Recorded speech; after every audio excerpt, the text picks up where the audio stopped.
Penemuan fosil-fosil manusia purba yang berumur jutaan tahun adalah bukti yang tidak bisa dibantahkan. Apakah itu artinya Adam sebagai manusia yang sempurna adalah hasil evolusi dari manusia purba? Manakah yang lebih bisa dipercaya? Teori evolusi manusia atau Alkitab? Apakah Alkitab, dalam tanda kutip, hanya sebatas iman, tanpa bisa dibuktikan? Sedangkan teori evolusi adalah suatu dalil ilmu pengetahuan yang sudah dibuktikan kebenarannya.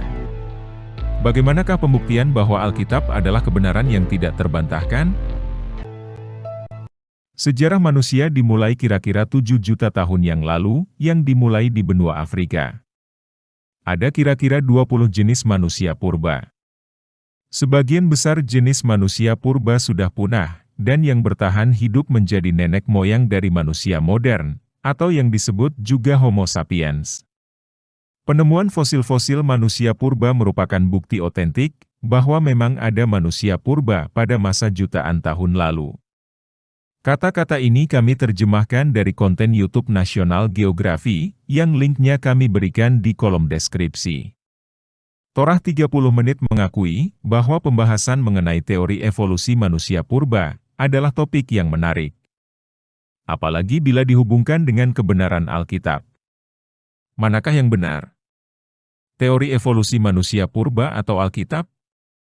Teori evolusi manusia purba terlihat memiliki begitu banyak bukti yang bisa dipertanggungjawabkan, sedangkan Alkitab terlihat sebatas iman. Teori evolusi manusia purba jelas bertolak belakang dengan Alkitab. Sehingga tidak mungkin kedua-duanya benar. Walaupun orang-orang percaya cenderung mengatakan bahwa Alkitablah yang benar, tetapi bukti-bukti terhadap penemuan fosil sulit dibantah. Sehingga memberi jalan tengah, yaitu ada banyak hal yang tidak bisa dimengerti, tetapi cukup dengan iman percaya saja.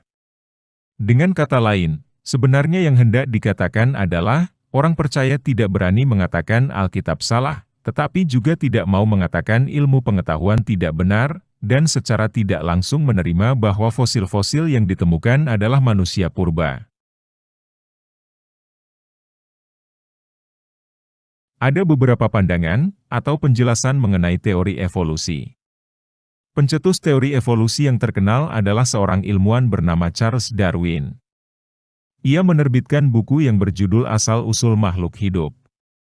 Teorinya sangatlah menarik untuk dipelajari. Kami memberikan beberapa link yang menurut kami memberikan penjelasan yang cukup mudah dimengerti dan dapat dipercaya. Secara sederhana, evolusi artinya suatu perubahan yang melalui waktu.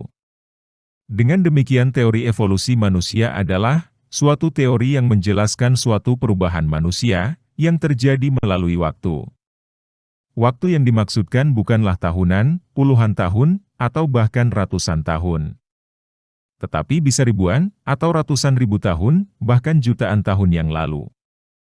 Artinya perubahan manusia purba, menjadi manusia saat ini, atau yang disebut juga Homo sapiens, yang tidak hanya berbeda dari tampak luar, tetapi juga anatomi dalamnya, proses tersebut terjadi jutaan tahun lalu. Mengapa perubahan tersebut dapat terjadi? Beberapa teori berusaha menjelaskan asal-usul ras manusia yang ada di muka bumi ini. Perbedaan warna kulit, bentuk mata, warna bola mata, bentuk rambut, warna rambut, dan banyak hal lainnya. Menurut para ahli, perbedaan ras adalah hasil dari mutasi genetik atau perubahan DNA. Jadi teori evolusi manusia secara garis besar hendak menjelaskan perjalanan dari manusia purba menjadi manusia modern, atau Homo sapiens, dikarenakan adanya mutasi genetik dari manusia purba, yang diturunkan kepada keturunannya selama jutaan tahun. Perubahan DNA manusia purba yang terjadi jutaan tahun inilah yang merubah dari wujud manusia purba menjadi manusia modern. Atau dengan kata lain, perubahan secara perlahan tetapi pasti, bentuk dan anatomi manusia, dari mutasi genetik yang diturunkan kepada keturunannya. Itulah teori evolusi manusia. Pertanyaannya adalah, bila memang itu yang terjadi, apakah manusia akan terus berevolusi dari Homo sapiens menjadi jenis manusia lainnya? Mungkin pada suatu saat? Tetapi apakah yang dikatakan Alkitab mengenai teori evolusi manusia? Ayat ini menjelaskan bahwa Adam adalah manusia yang pertama. Tidak ada manusia sebelum Adam. Alkitab tidaklah memberi perbedaan antara manusia purba dengan Homo sapiens. Bahkan di Alkitab tidak ada satu ayat pun yang membahas mengenai manusia purba. Mari kita perhatikan kata menciptakan. Tidak ada kata, proses perlahan menuju wujud manusia pertama, yaitu Adam. Tetapi hanya kata menciptakan. Yang artinya, dari yang tidak ada menjadi ada. Mari kita perhatikan ayat berikutnya. Adam diciptakan dari debu tanah.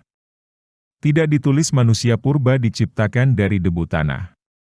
Bila memang Adam adalah manusia modern, atau Homo sapiens, dan itulah yang Torah 30 menit yakini. Jelas sekali Adam tidaklah melalui proses evolusi manusia, yaitu proses perubahan wujud manusia jutaan tahun. Karena teori evolusi manusia adalah perubahan perlahan, dikarenakan adanya mutasi genetik pada tubuh manusia yang diturunkan kepada keturunannya, yang prosesnya memakan jutaan tahun. Sedangkan Adam adalah manusia pertama yang berbeda dengan manusia lainnya. Adam tidak mengalami proses pertumbuhan dari bayi, anak-anak, remaja, hingga pria dewasa. Adam diciptakan sebagai manusia dewasa yang dapat berpikir. Adam diciptakan, bukan dilahirkan. Sementara proses evolusi manusia haruslah melalui kelahiran. Dari kelahiran pertama, sampai ribuan keturunan di bawahnya yang membawa perubahan DNA di tubuh manusia. Jadi sekali lagi proses penciptaan Adam langsung menjadi manusia dewasa, yang dapat berpikir sebagai manusia normal, yang secara tidak langsung membantah teori evolusi manusia. Torah 30 menit tidaklah sependapat dengan teori evolusi manusia. Adam sebagai manusia pertama, bukanlah hasil evolusi manusia purba. Karena Adam melalui proses penciptaan dan bukan kelahiran. Adam adalah Homo sapiens, atau manusia modern. Dan tidak ada manusia, atau jenis manusia lain sebelum Adam.